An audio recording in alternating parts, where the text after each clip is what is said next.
Jornal da Mix. Estamos no agosto lilás, mês de reflexão sobre a questão da violência contra a mulher. Problema, aliás, que só aumenta, pelo menos é o que a gente percebe aí, ouvindo e assistindo aos noticiários diários, né? Aqui na cidade, desde o ano passado, um grupo de advogadas ligadas à OAB se dedica a orientar mulheres que são vítimas de violência. Quem está com a gente aqui para falar um pouco sobre esse tema é justamente a presidente da comissão OAB por Elas, a advogada Denise Aparecida Braz da Luz, e também a Aline Votri, integrante da comissão que está aqui com a gente. Sejam bem-vindas aqui ao Jornal da Mix. Obrigado por atender esse convite aí para falar sobre um tema tão importante, né? Bem-vindas. Bom dia, obrigada.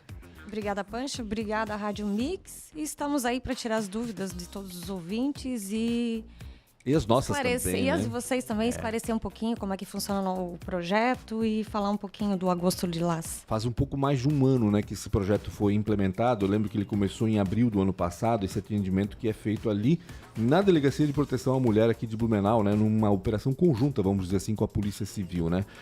O que a gente pode tirar de lição? Como é que foi esse primeiro ano aí de atividade, vamos dizer assim, atendendo e orientando, né, essas mulheres que são vítimas de violência, Denise? O projeto ele foi implementado aqui como projeto inicialmente na OAB no dia 21 de abril, né? Então faz pouco mais de um ano, né? Um ano e 4 meses já, né? Isso. A gente iniciou com atendimentos com oitiva humanizada e atendimentos orientativos jurídicos para as mulheres que buscam a DPCAM com pedido de medida protetiva em diferentes tipos de violência, independente. Pode ser violência física, psicológica, patrimonial. Aí a gente faz toda a orientação jurídica para essas mulheres e lá a gente também dá um encaminhamento para quando é necessário.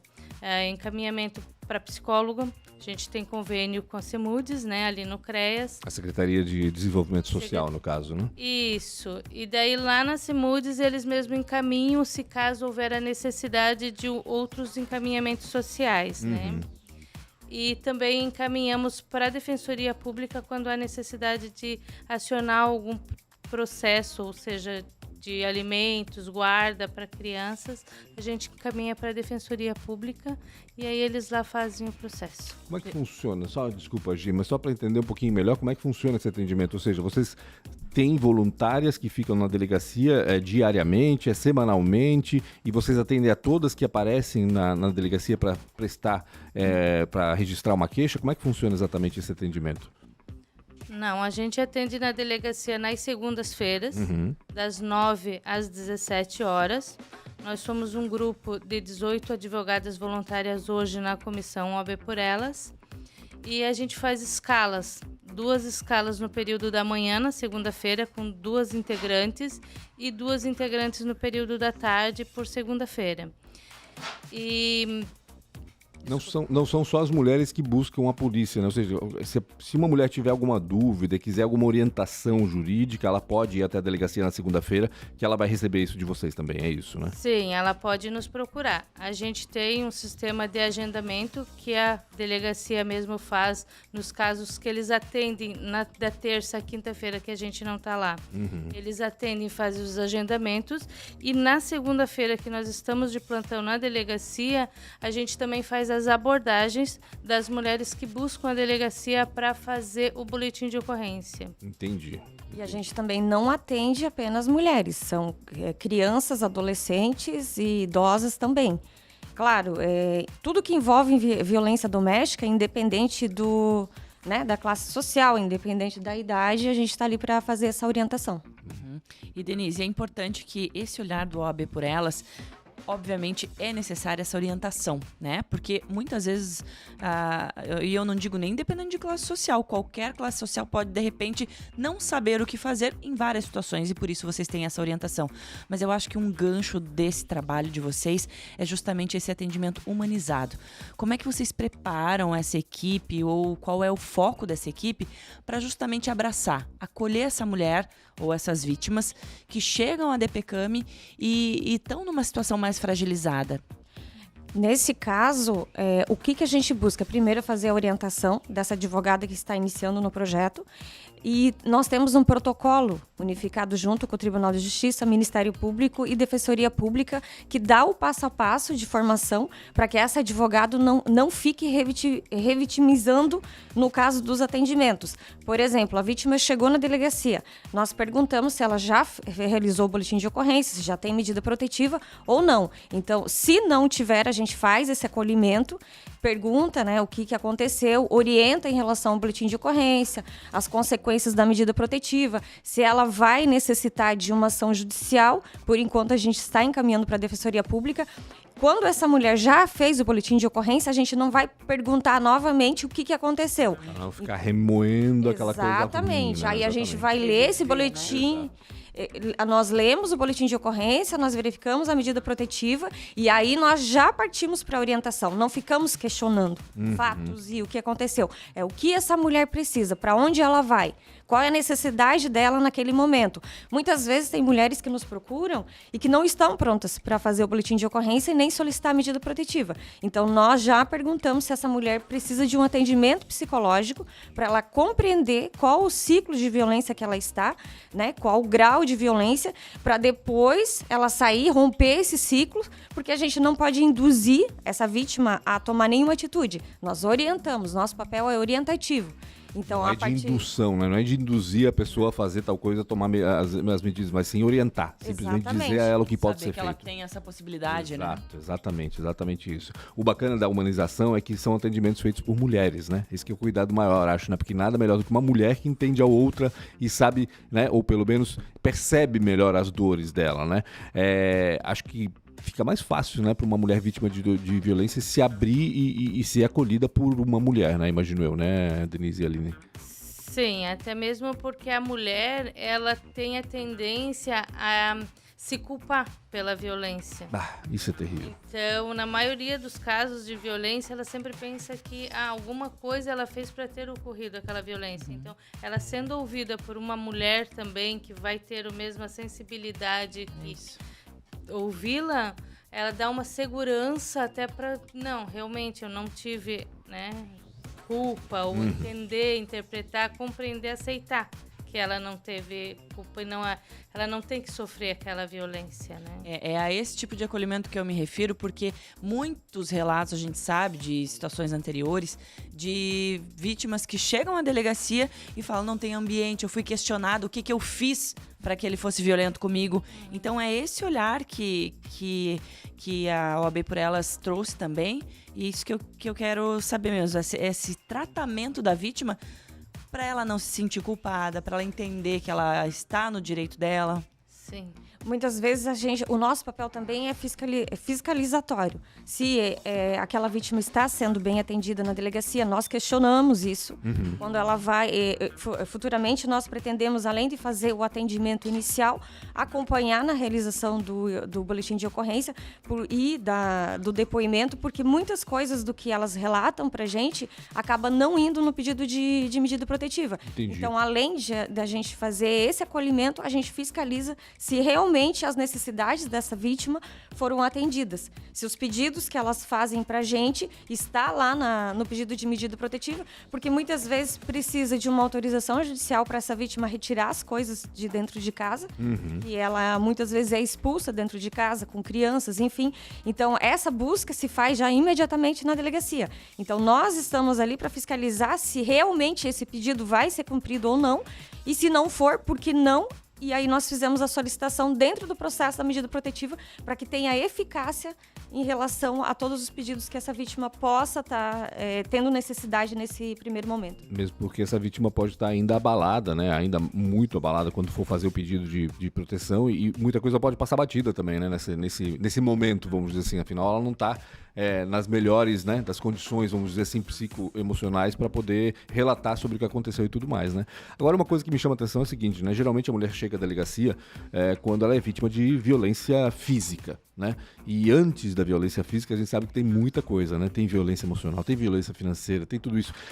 Não seria muito mais fácil, e aí falando já de uma de um procedimento, talvez, que a mulher fosse já procurasse a delegacia antes de chegar às vias de fato, vamos dizer assim, a violência física, né? Acontece isso ou de fato só acontece quando a mulher sofre a violência física? A gente vê, assim, nesse primeiro ano de comissão, que a busca por violência psicológica ela está crescendo gradativamente. Ou seja, cada vez mais a mulher procura a polícia antes mesmo de ser agredida fisicamente. Até mesmo porque a violência psicológica hoje ela está numa ênfase maior e ela causa um dano maior muitas vezes do que a própria agressão física. Porque a agressão física ela te deixa marcas, mas se tu conseguir sair desse ciclo de violência, ok, aconteceu, né? Claro, a gente sabe que acontece várias vezes de mulheres que apanham diariamente. Mas a violência psicológica, ela vai pegando na tua mente, ela vai te diminuindo, ela vai te retraindo, né? E a gente percebe na delegacia que essa situação, ela está aumentando. As mulheres estão buscando bastante com violências psicológicas também. O que é legal, né? Porque isso acaba impedindo, ou pelo menos inibindo ou adiando a questão da violência física em si, né? Porque tudo bem, a violência física deixa marcas, a gente pode superar isso de alguma forma, mas a psicológica, realmente, as marcas são muito mais profundas, vamos dizer assim, e permanecem por mais tempo, no fim das contas. Né? Sim. Não que a violência física não também atinge o psicológico, né? Obviamente, uma coisa vem atrás da outra, vem junto, né? Mas acho que é uma medida importante, ou seja, se as mulheres estão procurando, de fato, um pouco antes, isso já é um sinal de que todo esse auê que a gente fala em relação à violência contra a mulher está surtindo algum efeito, né? Acho isso importante também. E aí eu acho que vem essa importância de ter o Agosto Lilás, mas durante todo o ano isso ser não só assunto, agosto, né? Exatamente. Isso ser assunto em pauta. Porque falar sobre, alguém está se identificando. Poxa, isso eu sofro na minha casa, isso é violência psicológica, isso é violência financeira. Então, eu queria que vocês falassem justamente da importância e até falar sobre quantas mulheres já chegaram à OAB por Elas e foram atendidas ali, né, com esse acompanhamento. E a importância também de se falar para que se reconheça o que é violência. Nós temos também, não só os atendimentos nas delegacias, como a gente faz formação. Nós fizemos palestras dentro de escolas, de empresas, levando conhecimento e distinção, principalmente para homens. A gente, então, não procura apenas o público feminino para falar desse ciclo de violência. Apesar de nós termos hoje um projeto um programa de atendimento da Secretaria de Assistência Social que atende esses homens. Cada vez que o juiz concede medida protetiva, ele já orienta esse homem a buscar esse atendimento para que ele não entre novamente e repita esse ciclo de violência. Então, não basta a gente apenas atender a ponta do iceberg, que é o atendimento lá na delegacia. Então, a gente procura fazer exatamente essas orientações antes e levar isso antes para dentro das escolas, das empresas, enfim, para ter esse tipo de conscientização. Que sinais a gente pode perceber em casa? Que sinais a mulher pode perceber? Às vezes a mulher custa a perceber que está dentro de um problema de violência, né? Mas o que caracteriza, vamos dizer assim, a violência psicológica, por exemplo, numa relação, né? De que maneira que a gente pode alertar as mulheres para o fato de que ela pode estar sofrendo violência psicológica e ela nem sabe às vezes, né? Ou não percebe na realidade. Eu acredito que a partir do momento que você começa a se relacionar com uma pessoa, você celebra um contrato verbal com essa pessoa, independente de sexo, idade, enfim. Mas a partir do momento que esse relacionamento começa um desgaste no sentido de desqualificar o outro, já começa ali um certo tipo de violência psicológica. Porque a partir do momento que você se relaciona com a pessoa e ela começa a te denegrir, te desqualificar, os primeiros indícios, exatamente. Em relação também a regimes de relacionamento, quando se é escolhido previamente que essa mulher não tem uma qualificação profissional, por exemplo, e vai entrar num relacionamento que a outra pessoa tem mais qualificação, ganha mais, por exemplo. Aí vem a questão da violência patrimonial também, da psicológica. No início do relacionamento é tudo perfeito, mas aí depois vem os filhos ou vem outras situações que essa mulher se afastou do mercado de trabalho, se afastou de cursos, enfim, de se aperfeiçoar. Passa a depender, e aí passa a depender economicamente dessa outra pessoa, e aí começa, o início do ciclo. Para sair disso é um pouquinho complicado. Ah, com certeza. E por isso a orientação de vocês é importante também, né? E não só de vocês, né? Também da Secretaria Municipal de Desenvolvimento Social, legal, como vocês disseram, que há esse encaminhamento também entre as duas partes, né? Denise, para o futuro, o que vocês estão pensando? Tem ideia de ampliar esse programa, já que hoje vocês só atendem na segunda-feira? Só não, né? Já é um bom caminho andado, né? Mas o que vocês estão pensando aí para o futuro do programa aqui na cidade? A gente tem projetos, né, de extensão conforme a demanda de estender os atendimentos na própria delegacia. Também estamos com um projeto para estender a comissão para a comarca de Pomerode, fazer um dia de atendimento na delegacia de Pomerode, que a OAB é Blumenau, a subseção Blumenau Pomerode, né? Então a gente está pensando em fazer essas extensões. Também buscamos mais parcerias, tanto com empresas como com cursos profissionalizantes, porque muitas mulheres que nos procuram na delegacia, que são dependentes financeiramente dos companheiros, elas não conseguem sair desse ciclo de violência justamente por essa dependência. Aí elas não têm uma qualificação profissional, elas não têm um trabalho, elas não têm uma valorização. Então, a gente está buscando parcerias também com cursos profissionalizantes de forma gratuita para conceder os cursos para essas mulheres que tiverem interesse e, mediante esses cursos, elas se profissionalizarem e muitas vezes até trabalharem em home office e assim poderem cuidar dos seus filhos e sair desse ciclo de violência, sair dessa dependência financeira. Maravilha, não tem bastante coisa aí para avançar. Que hoje saiu uma notícia no Estadão de uma pesquisa realizada na Suécia, feita aí com um período de 10 anos para contar o que a gente já sabia. Eu adoro essas pesquisas que demoram um tempão para contar o que a gente já sabe. Como ter uma vida mais saudável. 19 anos pesquisando milhões de pessoas. Não fume, se alimente bem e faça exercícios hora a hora, não é mesmo? E aí essa pesquisa fala justamente sobre isso. Que ganhadores da Mega Sena, quando são casados, a tendência do homem é procurar o casamento ou manter, e a mulher, ela se separa porque ela estava num casamento por dependência financeira. E aí, quando ela tem essa liberdade, ela sai. Ela vai ser feliz em outro lugar. Era o que vinculava ela, né? O que vinculava, prendia ela, mantinha ela naquele casamento era não poder se manter. Financeira. Então, esses cursos profissionalizantes, esse bacana. olhar para a mulher ser independente, ela é muito importante. Então, essa ação é fundamental, né, meninas? E vamos manter informado aqui. Quando tiver essa parceria para anunciar, a gente já vai falar aqui no jornal também, vamos anunciar aqui também, porque é importante que as pessoas saibam, né, dessas possibilidades aí para poder sair desse ciclo de violência. Gente, são 7h45, passou rapidinho demais. Eu agradeço muito a presença de vocês aqui para falar sobre o Agosto Lilás, essa questão tão importante que é a violência contra a mulher. Que bom que a gente tem gente atuando, né, fora aí dos órgãos tradicionais para tentar ajudar de alguma forma aí a acabar com esse problema aqui. Obrigado, Denise, obrigado, Aline. E só antes delas agradecerem, só para lembrar, Pancho, que todo mundo pode procurar, né? Então eu queria que vocês dessem um contato. Verdade. Preciso de uma informação, a gente precisa estar conectado. Então um contato para entrar para falar com a OAB por elas. É um trava-língua aqui, para as pessoas poderem também se informar. Bom, ela, primeiramente, se ela quiser um atendimento, ela pode procurar a Delegacia da Mulher. Ou em outros dias, que não seja numa segunda-feira, ela pode fazer esse agendamento dentro da delegacia. Entendi. E é claro, nos meios oficiais, aí no site da OAB, procurar a coordenação e a gente está disponível. Perfeito, é isso que a gente precisava. Obrigado mais uma vez pela participação de vocês. Nós que agradecemos o convite e sempre que precisar, qualquer novidade, a gente coloca vocês à disposição. Jornal da Mix. Oferecimento. Uniaselv. É EAD. É semipresencial. É do seu jeito. Tarpan. A sua concessionária Toyota para Blumenau e Rio do Sul. Pensou Toyota, pensou Tarpan. Para poupar ou investir no futuro é simples. Escolha a Cressol. E Cooper Super. Compre online em minhacoper.com.br.